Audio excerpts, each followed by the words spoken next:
Alright, so let's take a look at how we can do sequences on the TI NSpire today. Now, for those of you who are new to my videos, you'll know that I'm new to the TI NSpire and I'm slowly getting really good at it.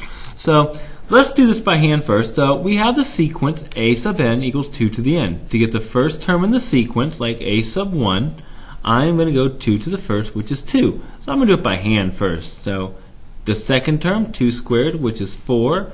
The third term, which is 2 cubed, just like me, I'm way 2 cubed, which is 8. A to the fifth, which is 8 sub 4. 2 to the fourth, which is 16. And a sub 5, the fifth term, 2 to the fifth equals, what's that, 32?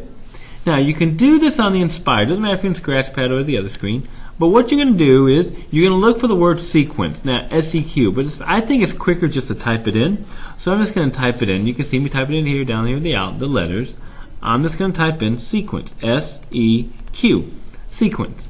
I'm going to hit comma. So it's going to look like this. Sequence. Open parentheses, not a comma, open parentheses. And you're going to type in the function.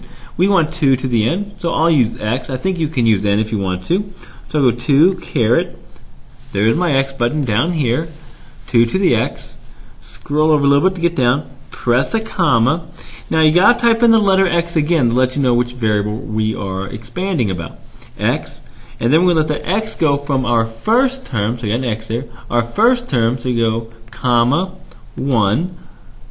And to the fifth term. So you go comma 5. So go comma 5. Now the comma is right down here below the pi button. And if you hit enter, boom, it generates the first 5 terms again. And you can do this for all sorts of cool little problems right here. Like let's say a sub n equals, let's say, n plus 1 factorial over n plus 3 factorial. Right here. Let me focus on this real quickly here. Where's my mouse? There it is. So let me kind of focus here a little bit. So let's say I want to do this one. Same idea. I'm going to type in the phrase sequence, S-E-Q. I think it's quicker just to type it in than to go find it. Open your parentheses, and you're going to type in your function. Now, I do like the NSpire because it has a little fraction button, control divide, and you can type this in exactly as it looks. X plus 1. Now, be careful. I go to the outside of my parenthesis. Now, I got to put a factorial on it, and that's down here, right by the G button. What up, G? Press that button right beside it. It's a question mark. Whoops, focus, focus. Give me 1 second here.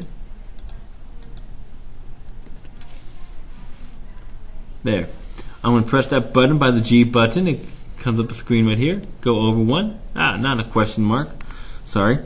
Go over 1. Press that button. And I go to the bottom. Same thing. I'm going to go open a parenthesis. X plus 3. Now to get the fact, go out. Get the factorial right by the G button. There's a question mark way down there. It shows you where it is. Go over, press that. Now I gotta scroll over. Don't forget, we gotta put this in terms of x. So I go comma x, and I'm gonna find the first 5 terms.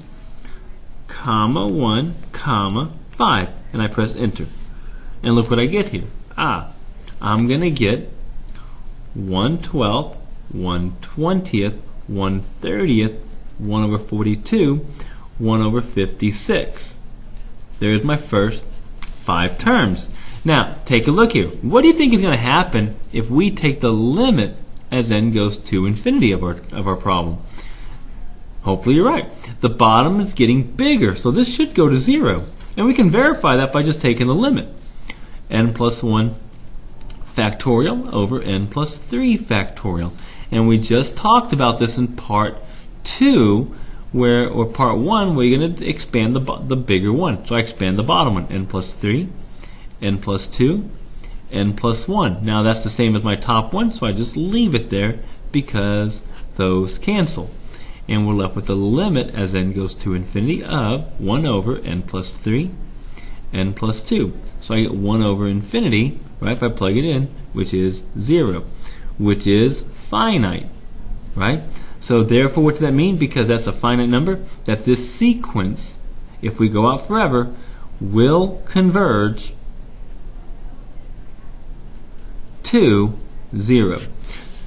So join me for tomorrow. We're going to talk a little bit about series here, and we'll also talk about how to use them on the calculator. So I hope this is beneficial for you. See you then. Bye-bye.